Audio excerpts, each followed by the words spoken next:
Hello, welcome from Brooklyn, New York. This is beautiful Sarah Pribis.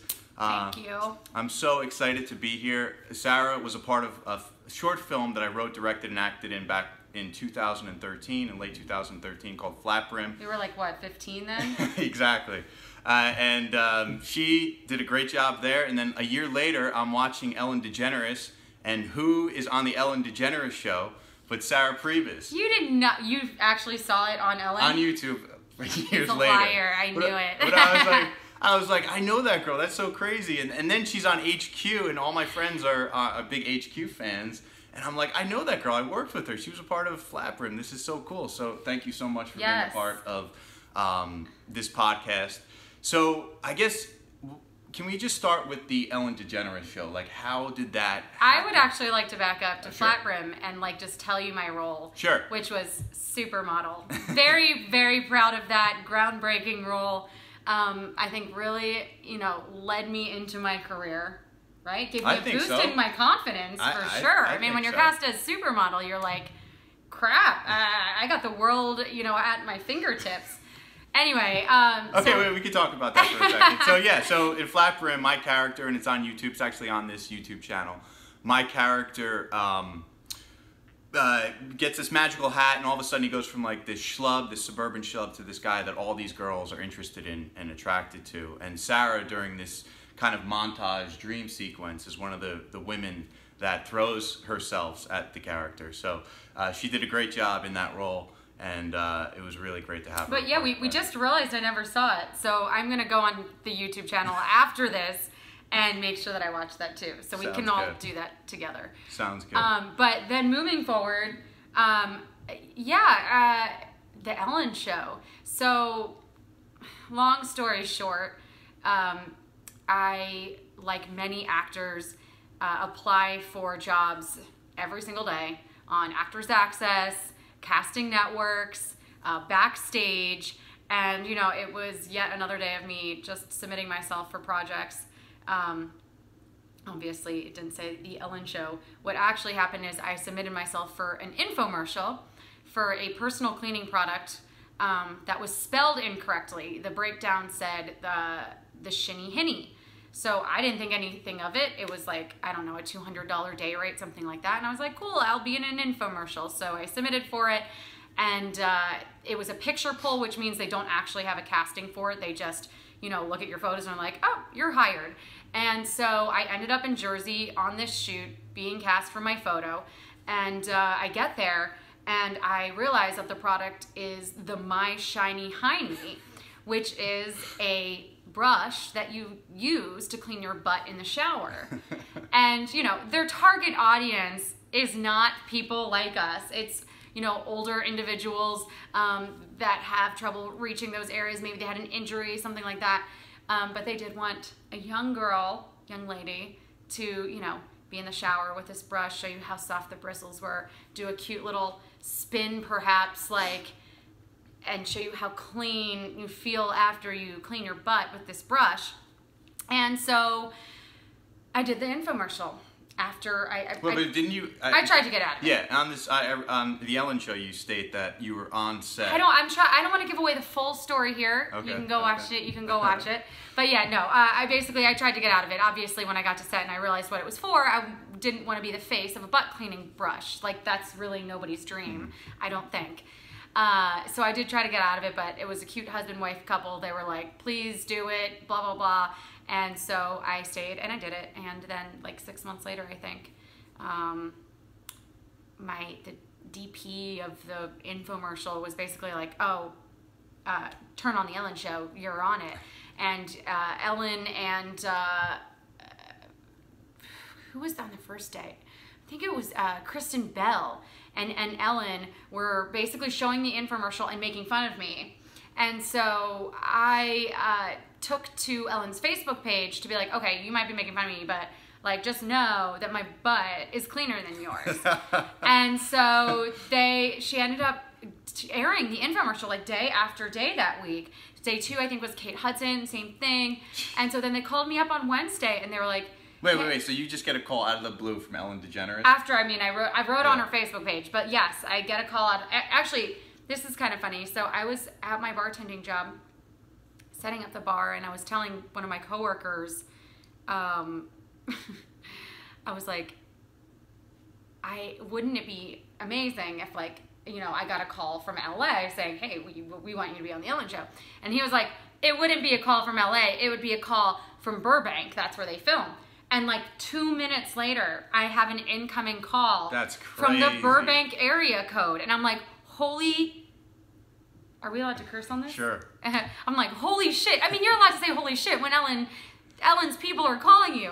And so, yeah, and I mean, it was like a little bit of a process, but it was a really quick process. Basically, like within a handful of hours, I was back and forth on the phone with their producers, you know, going through like a quick screening process, and then they were like, we want to fly you out, we want Ellen to interview you. Somehow, against all odds, it's turned into Shiny Heiny Week, and like we need it to end with Ellen interviewing my Shiny Heiny girl. And so I went on the Ellen Show, they flew me out, Ellen interviewed me, it was as amazing as you would think it was. And you can watch the interview on, I think if you look up like Ellen meets Miss Shiny Heiny, you will find it that way. Then she invited me back to host Cat Week. Well, yeah, on the actual show, at the end of the interview, she says to you, would you want to stay for the whole week? And we're doing something with cats, and you say, I love cats. Yeah. My cat is somewhere around, because we're in my apartment right now, and I don't know, maybe she'll make an appearance so you can see, but the love of my life is my cat, and so that was kind of the coolest thing, I think, that could have, like, you know, some people get money from Ellen, some people, like, me getting my hosting career started via Cat Week on the Ellen Show was kind of, like, the best thing that could have happened. So that was the Ellen Show story. And that's so cool. Yeah, from there, I started working for a company called Little Things, which is now not in existence anymore, I don't think. But they were like, they had a very Ellen Show vibe. They were like feel good. I hosted a show for them that was 5 nights a week. It was on the Facebook Live platform. So this was like a startup media company? Correct, okay. Yeah. And they did a lot of, and my show is called Replay, and basically it was like a 30-minute show where I played clips from the week, or from the day, that, you know, just made you feel good. So things like gender reveals, cute puppy videos, wedding dances, you know, like selections from that week's like America's Got Talent, like, you know, stuff that people like to watch to like see that there's like still something decent in the world. Well, let me ask you this. Before the Ellen Show, did you have any interest in hosting? Yeah, I'd done like a couple things here and there.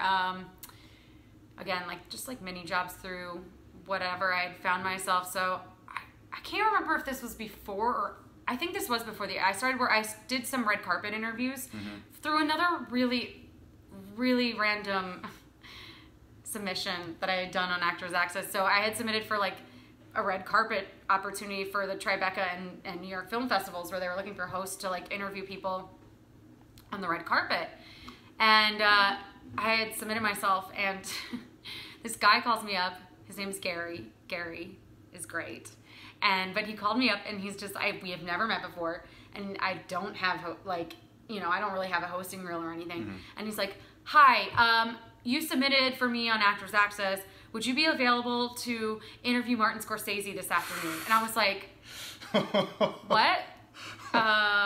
And so obviously I said yes. Is that on YouTube? I did not end up interviewing Martin Scorsese, but like he ended up covering it with someone he had already like I think met, or the interview fell through or something like that. But he and I did end up meeting like a day or two later, and I did end up hosting a couple of interviews on the red carpet, actually multiple. I mean, I did the whole cast of Birdman, including Alejandro Iñárritu, Ed Norton, Naomi Watts. That's so cool. Yeah, a bunch of other, the cast of Mr. Robot. Wow. And Sam Esmail and Christian Slater. Yeah, Rami Malek. Wow. So yeah. let's just back up 1 second. In terms of the difference between hosting and being an actor, do you prefer one over the other? And what's the process like when you have to interview these celebrities on the red carpet? What's the prep like for that? And again, what do you prefer, and what's the different process in terms of acting and hosting? like them both because I feel like hosting is a form of acting. It's the same for me. I get the same. I get different things out of acting that I get out of hosting, but hosting is like the ultimate form of like being yourself, I think. So like it caters to my outgoing personality. I love getting to be myself. I love talking to people. I love bringing out the best in them, getting to know them. So I that's what I like about hosting. And when you're direct asking questions to the cast of Mr. Robot or whomever, I sadly did not write them. Okay. Gary at the time did not have that much faith in me. We had just started our relationship, but granted, like this was a blind like casting off Actors Access. I mean, I worked for him for a number of years, so as we went on, I could chime in. I got more comfortable on the red carpet. But if you go back and you watch any of those interviews, which I think they're on indiezone.tv. If you find any of the interviews I did, it actually, like, for me is like slightly cringeworthy to watch them because I can literally see how nervous I was because I had never done anything like it, let alone like meet a celebrity. Yeah. I mean, let alone like I never met a celebrity, let alone interview them. Yeah. And so, and half the time I was getting calls like an hour before the red carpet. So I hadn't watched their film or their show, and I was doing as much research as I could. But like Gary was basically it's his company, it's his production company. So he'd be like, "Here's a list of questions I want you to ask." So I'd go on the carpet, with some interview questions on index cards, and just do my best to like look down and then try to look up. But like it's really funny because if you watch those interviews back, this is like if you're the person I'm interviewing, I'm just like you're talking and answering, and I'm desperately like trying to grab the next question and not even listening, and then I'm like, okay, all right, and go. And it's like it does make me cringe, but it's all in the process. That's your start. It is. It's all about building confidence and for sure having at least the start that you can show this is what I've done and this is potentially what I can do next time. I mean, but what a great opportunity. That was so much fun, and it is really cool to actually, as much as it is cringeworthy, it's very, very I feel proud to go back and like watch that and then see now, just how comfortable I am in front of the camera. And I know if that same opportunity arose, I would handle myself much differently. And I think growth is, what it's about for sure. Great. Cool. Let's go back even farther. Let's go back to your hometown outside of Philadelphia. What kind of gave you the impotence to move to this city? Did you always have an interest in being in front of the camera and being a performer? And were you involved in plays, things like that? Like, how did you get your original start? If we're going to really go back and try to figure out how this all came about, I would say... and you're from... I'm from outside Philadelphia, Montgomery County, Ambler, Blue Belt area.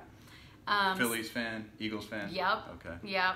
I'm not like the biggest sports person, but I have that Philly pride, and I definitely grew up going to those games. Cool. So, and it was a big family activity to like watch the sports, but I'd be lying if I said I really understood what was happening and everything.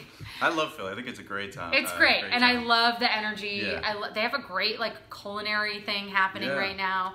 A lot of amazing theater, so I started by playing the violin. So like I was 5 and I started playing violin then, and I played all the way through high school. And I picked up the flute a couple years into like middle school, I think. And I even experimented with the oboe at some point. My dad plays 5 instruments, and like he was very musical. My mom is an art teacher and artist, and so like I come from an artistic family. Although my dad is an actuary, so he just like did music on the side. Okay. But at one point, I guess I had started doing like community theater, or I guess it was school plays, singing. Oh, I know what it was. I was singing with my church choir a lot, and so I asked for voice lessons. And you Catholic? No, I'm Lutheran. Oh. But I asked for voice lessons, and basically, and I started to do like the shows in like middle school and stuff. My mom was like, "Listen, we're already paying for violin lessons. You can't have both. Like, you have to choose." So I actually ditched the violin and I went with voice lessons. And I got really into singing, and I love singing. And so I became like one of those musical theater kids. So I did a lot of musical theater, and when I was a junior in high school, Les Mis was going off Broadway for the first time, off that like super long historical run, and finally the high schools got the rights to be able to put on Les Mis. So my high school was one of the first to get the rights to do it. And so I was cast as Cosette, and there were scouts in my audience, and they basically invited a few of us to New York to audition for this like special concert series, essentially, that they were doing on Broadway, where the closing night of Les Mis, they ended up doing like the past, the present, and then the future cast of Les Mis to celebrate its long run. And so I ended up getting cast as Fantine in the future cast of Les Mis on Broadway. Wow. And so is that equity? It was not. It was like a special, I mean, we were all like juniors and seniors in high school, the people that ended up getting cast. And one of the people, actually, this is a fun fact, is Skylar Astin. I don't know if you know who that is. He's on Pitch Perfect and Crazy Ex-Girlfriend, and he played Javert. Javert. I don't know why I just made that a silent yeah, but that's okay. And so anyway, so that was, I think, what gave me my last thing that I needed. And this Les Mis, it was on Broadway, like, so you had people like Oprah was in the audience. Oh, wow. And Rosie O'Donnell. Wow. Yeah. That's so cool. So that's a huge thing for high school kids. It was insane. My dad was driving me to New York every weekend to rehearse. My God. Wow. Yeah. Wow. So at that point, you're familiar with New York, obviously. A little. I mean, like, we were driving up, going into rehearsal, and then I was coming home. Okay. Like, so it wasn't like I became like I was living in New York or anything like that. Like, I came up, we would rehearse, I'd go home, and then I came up, we did the show, and then we had like this like really amazing after party at Rockefeller Center on the ice rink, and I have like all these amazing pictures that I didn't quite, I think, appreciate at the time, with like the writer of Les Mis and like the I mean, everyone that was like in the original production, and it was pretty awesome. But that was, I think, the final thing that I needed to. At that point, you got the bug to be on stage. Yeah, well, I was valedictorian of my high school. Oh my God, that's crazy. So my parents were not. We were like, should I go where I'm getting academic scholarships, or should I pay $50,000 a year and go to NYU for theater? Because I ended up getting accepted in NYU, but like I didn't get a scholarship there, or whatever financial aid I was being offered was like pretty slim in comparison to some of my other options. And so, but that was, I think, the final thing that I was like, I got this. I have a future in this. And so you went to NYU after high school? I ended up going there. And you got a BFA in acting? In theater, and I doubled in journalism, because my mom was one of those that was like, if you're going, you got to have a backup plan. Wow. Valedictorian. That's crazy. I was I know. I like to use that as my like 2 truths and a lie, like which of these isn't true. So I like to withhold that information, but yeah. And then you've been in New York ever since. And then you just started the ball rolling. Did you enjoy your training at NYU? Do you recommend it for people that maybe they're graduating high school, they want to get into acting? Do you recommend like a conservatory training like that? Okay, so if I'm being totally honest, if I had to go back and do it all over again, I would just have moved to New York and like studied where I wanted to study classes. So like gone independently to whatever it is. Like I studied at Strasberg, so I could have studied at Strasberg and not through NYU, or taken Meisner or Adler classes or whatever. Like there's T. Schreiber, there's a million programs here. The one thing I loved studying at NYU, and I'm really glad I had the college experience and I had the teachers I did and all of that stuff. Like I know one of my teachers was like also Scarlett Johansson's teacher, and like that, like it was invaluable, the education I received. But the thing that I think that I just didn't realize at the time, and NYU wasn't the greatest at encouraging us to like get that real world experience. So I wasn't necessarily creating content. I wasn't collaborating with film school students that were like within NYU. And like that's problematic for me. Like I just wish I had started a bit earlier, rather than almost like doing school for 4 years and then getting started in the acting world. That's my advice. I don't know. I mean, college is great, and I'm not saying do it, but I mean, that is a lot of money, and for what I wanted to do, I think I could have gotten a pretty similar experience by doing it independently. Correct. Okay. Yeah. So you go to NYU, BFA, theater and journalism, you graduate, and then it's just real world. Waste my life away in my 20s.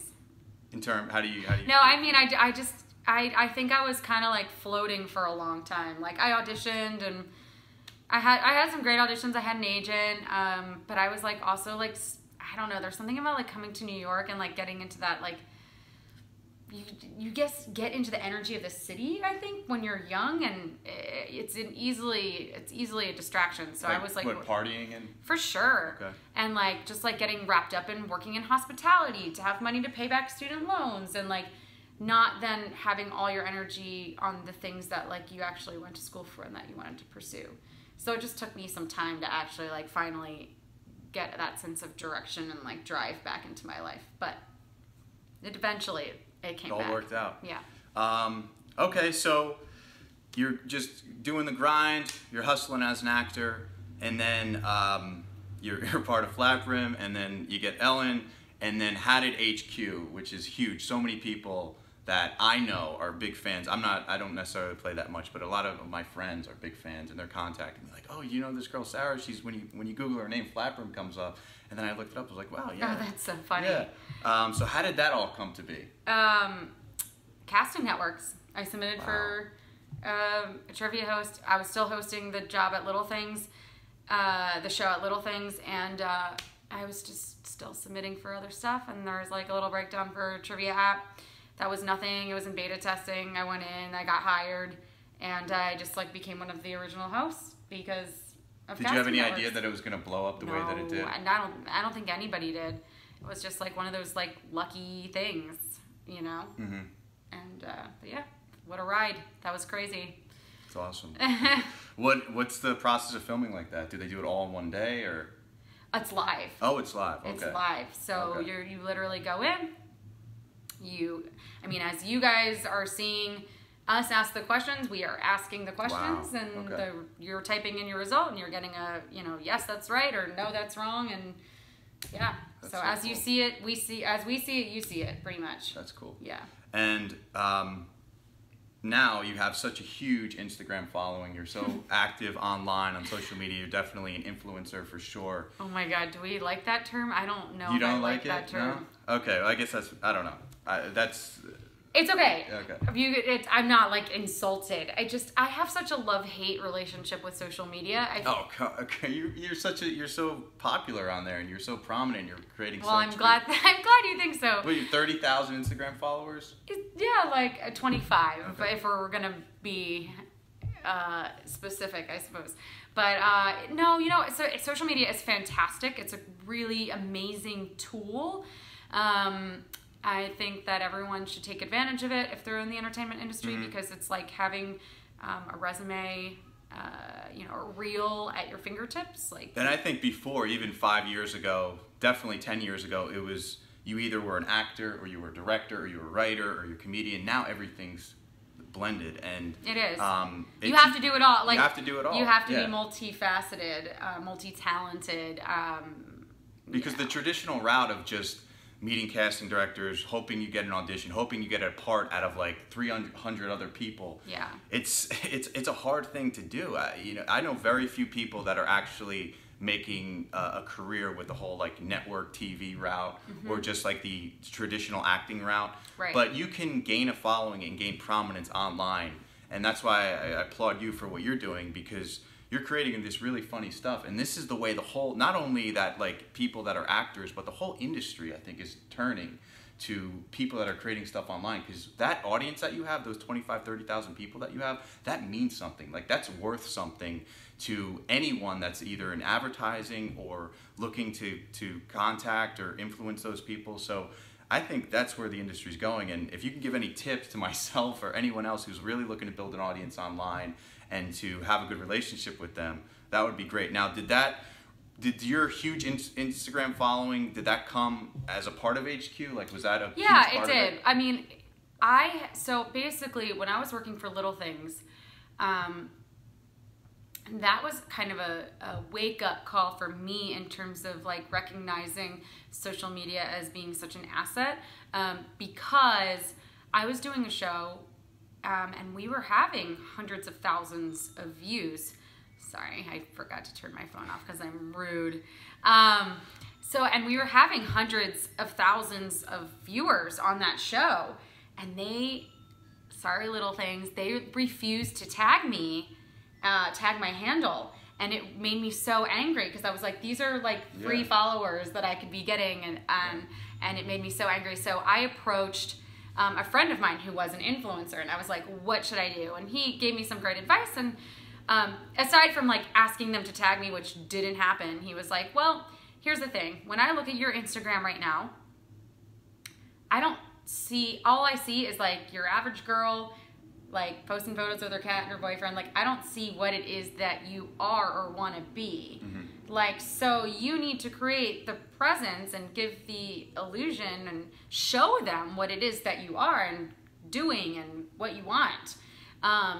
So he was like, I think, 75% of your content should be videos, since you're doing that. You should be putting behind the scenes stuff on there. You should be, showing, pictures from set, headshots, whatever it is. Like, just show them what it is that you want to do, not just like, oh, hey, lazy Saturday with my cat and my boyfriend, which is what I was doing at the time. So I started taking time to write sketches.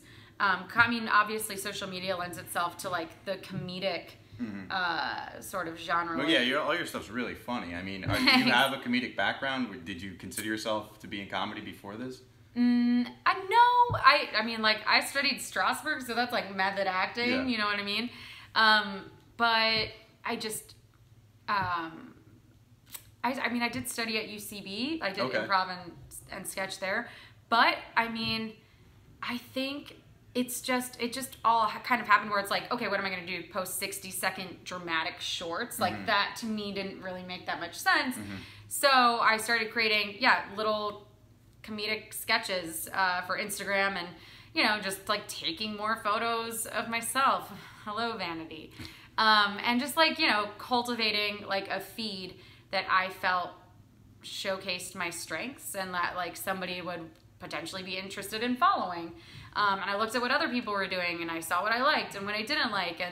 And then I just started to like, basically have an extra job of writing content, filming content, et cetera, et cetera. And that happened when I was doing little things that had just started happening. And then, this is before age. Correct. Okay. And I saw my following really start to increase. I mean, I went from like 500 followers to probably about like 7,000 in a couple of months. Just from like consistently posting, creating stuff that was like my authentic, unique content. And then HQ happened, and it was great timing because it's like I had already given them a reason to follow. So it's like I already had created this like portfolio, and then when they found me off HQ, they were like, oh wait, I kind of like what she has going on here, so I'm gonna follow it. And then I, obviously continued to sort of make that stuff. Well, that's becoming more the norm, that casting directors are actually looking at your Instagram. It's like a requirement to see how many followers you have. It's very, I mean, to me, I guess it works like advantageously, but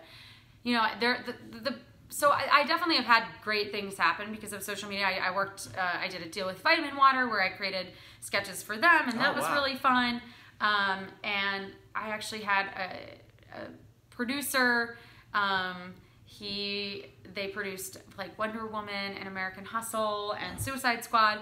So his kids played HQ, and he found me off HQ, and then he went to my Instagram, and he was like, oh, she's a talented actress as well. And he reached out to me via email randomly to just be like, hey, how can I help you? I really like your stuff.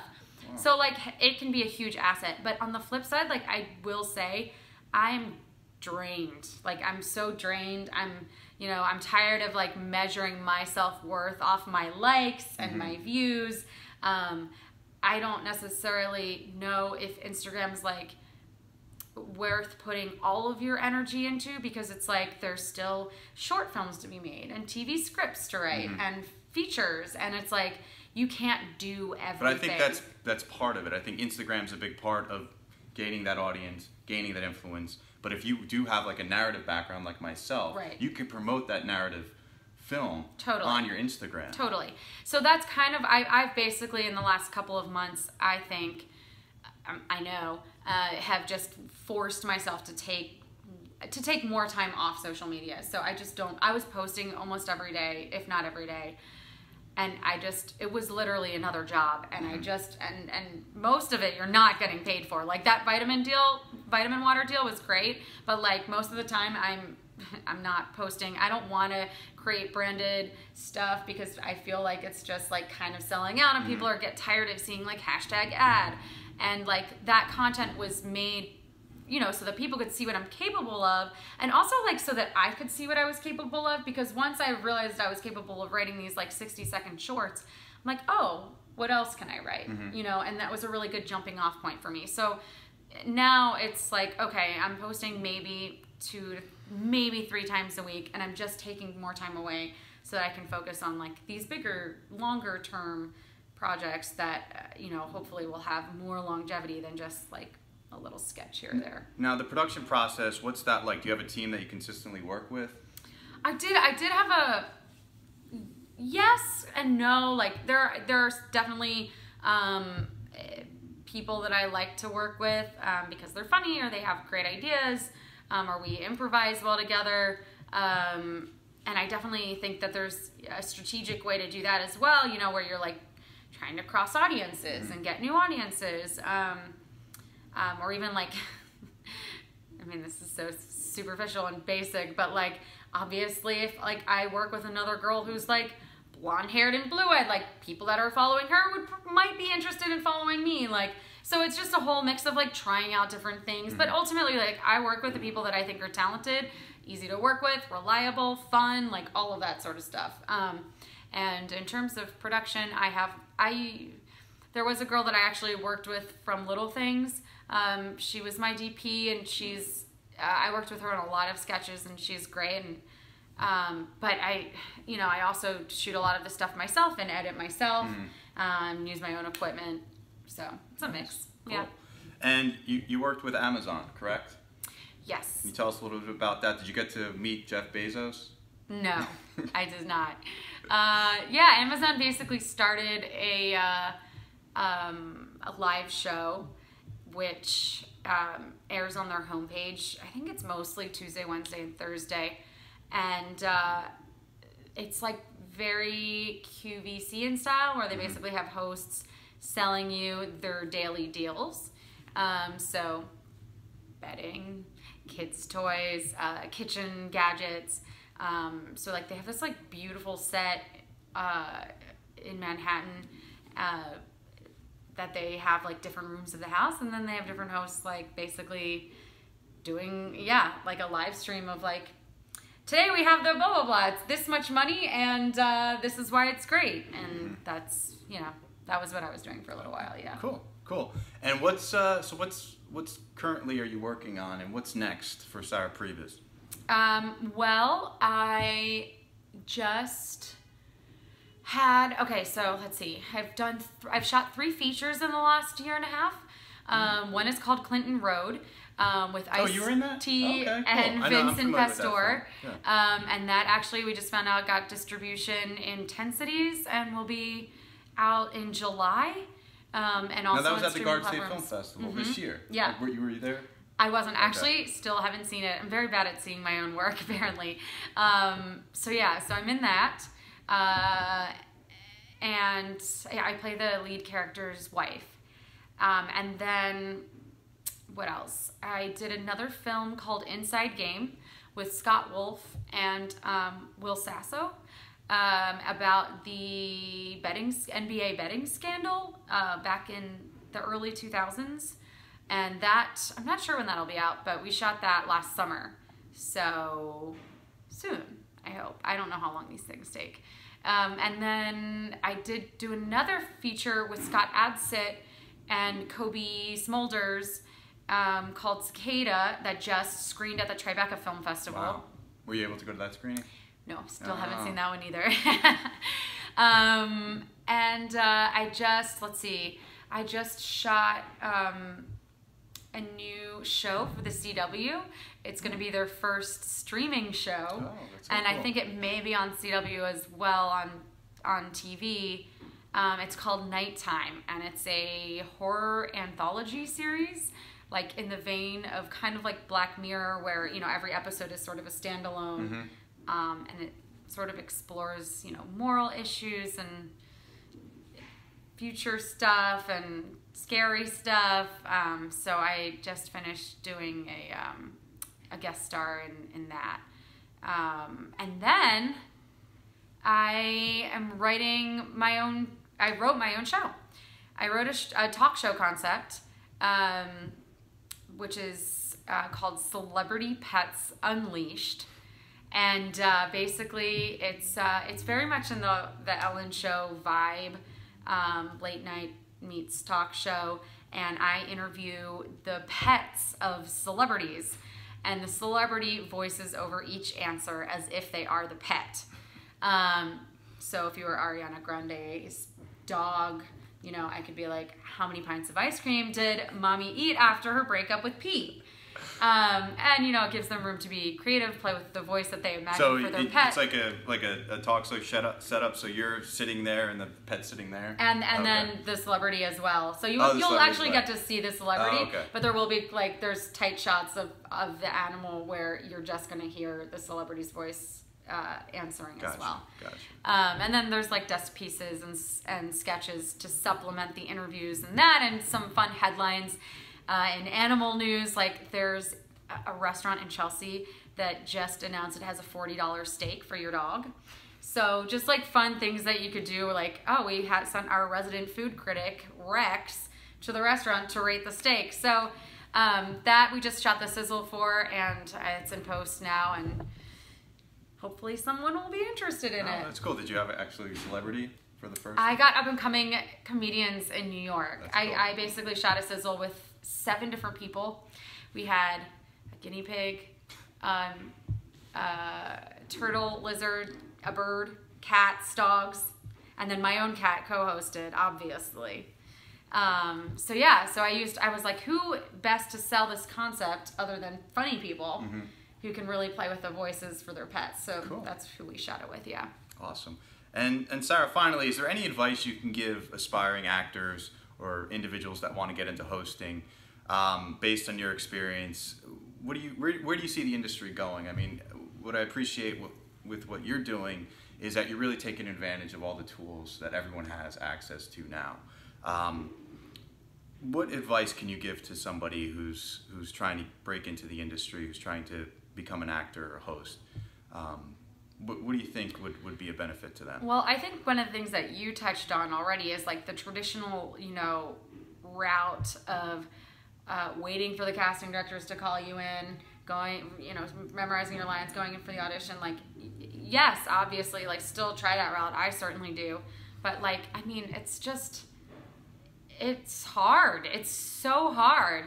And to break through. I mean, you're competing with hundreds of other people for maybe a couple lines in the show. Here's your coffee. Yeah.